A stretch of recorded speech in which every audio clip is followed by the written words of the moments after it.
Well, there's going to be a bad ending. I wouldn't call it a policy mistake. The mistakes have already been made, and now we're at a point where we're like, okay, how do we get out of this? And I hate to use cliches, but between a rock and a hard place is probably as good as any. So the rock is a recession at best, maybe something worse, something more like a global liquidity crisis. The hard place is inflation, worse than what we're seeing already. Those are the Fed's two choices. This notion of a so-called soft landing, where we can raise interest rates a little at a time and get inflation under control, but keep the economy going. That's not going to happen. We're either going to have a recession, or the Fed will at some point balk. Not like what's going on in the markets, throw in the towel, in which case inflation will take off.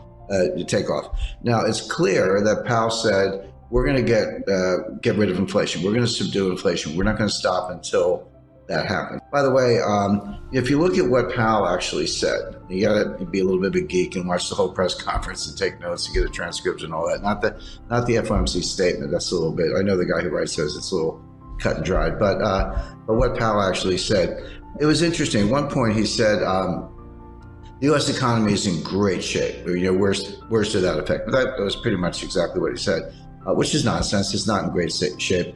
The people ask me, are we going to have a recession? And my answer is, we might be in a recession right now and not even know it. U.S. growth, I'm talking about the U.S., but Canada, EU, Japan, and others are not much better. We could be facing a global recession, including China, but just focusing on the U.S. Because that's the Fed's sort of territory. First quarter growth was negative 1.5%. So we have that. We have the Atlanta Fed GDP estimate of second quarter growth. Second quarter's not over. We've got a few more weeks, and we won't know the actual number until late July. But they have a pretty good track record. It's not perfect, but it's probably the best tool out there. And they're showing second quarter as zero. Well, where I went to school, negative 1.5 plus zero equals negative 1.5. In other words, you're going to have a decline in growth for the first half. Based on where we are now. Now, things are getting worse, so that zero could tip into negative, in which case you could have 2 consecutive quarters of declining GDP, and that is the definition of a recession.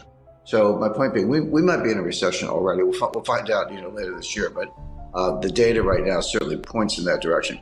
So Powell saying the economy is great is nonsense.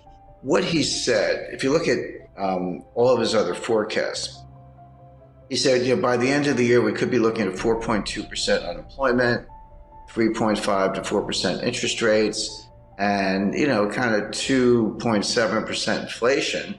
Wait a second, inflation is 8.6 today. How do you get to, 2.7, number one? And then what about rising unemployment and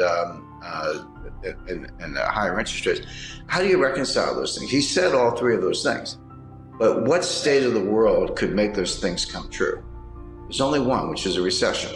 A recession would do it. A recession will raise unemployment, higher interest rates will cause the recession, and the recession will cause inflation to go down.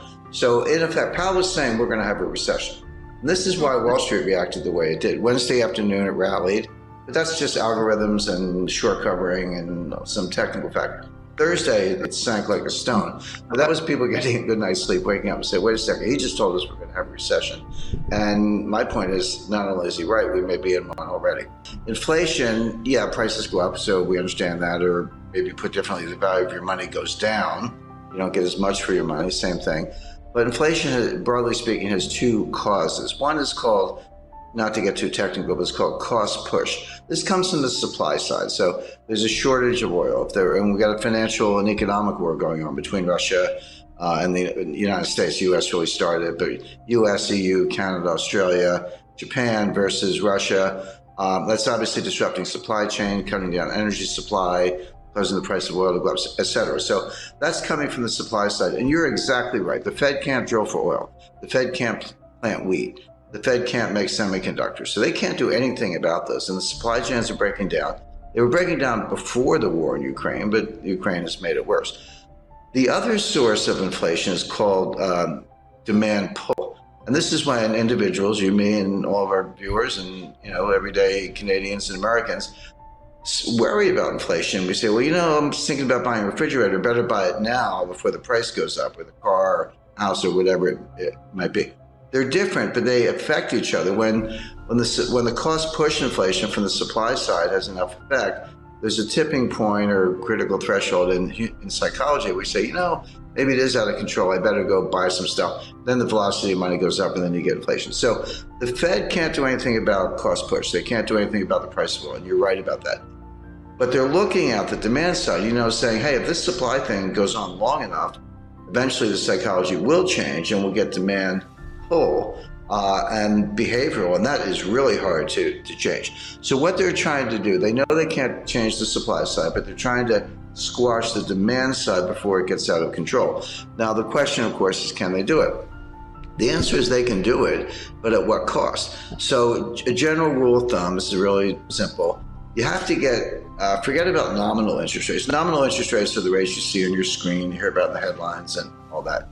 Real interest rates are nominal interest rates minus inflation. Take the inflation out and see what's left. Well, right now, real interest rates are about 2%, actually 1.75% under the Fed policy rate. Inflation's 8.6%. So, just round numbers, 1.5 minus 8.5, that makes the inflation rate -7. That's nowhere near. It's got to be +2. Real rates have to be +2 to squash inflation. Right now, they're -7.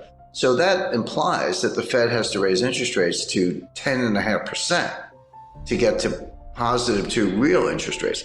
That's never going to happen. They're never going to get there. They will destroy the economy long before they get there. So the Fed has no hope of squashing inflation from the demand side, as you described, by raising rates, unless inflation comes down for other reasons. So what they're going to do, they're going to keep raising rates, 2, 2.5, 3, 3.5, 4, hope that inflation comes down from 8 to maybe 3, although I think that's a stretch.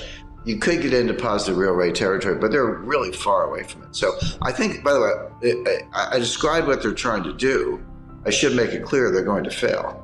The only way inflation comes down, the way we're talking about, is if they trash the economy, a severe recession. If that happens, you say, well, people still need to put gas in their cars?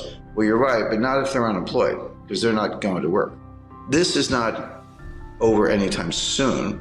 Even if it were, when you break supply chains, you can't just put them back together. It's like breaking a vase in 1,000 pieces. You got to go buy a new vase. It's going to take years to undo this damage. It took us 30 years to build it. It took us 3 years to blow it up. It's not going to come back in a year. This is going to take 5, 10, 15 years to build a new one. So it's what I call supply chain 2.0.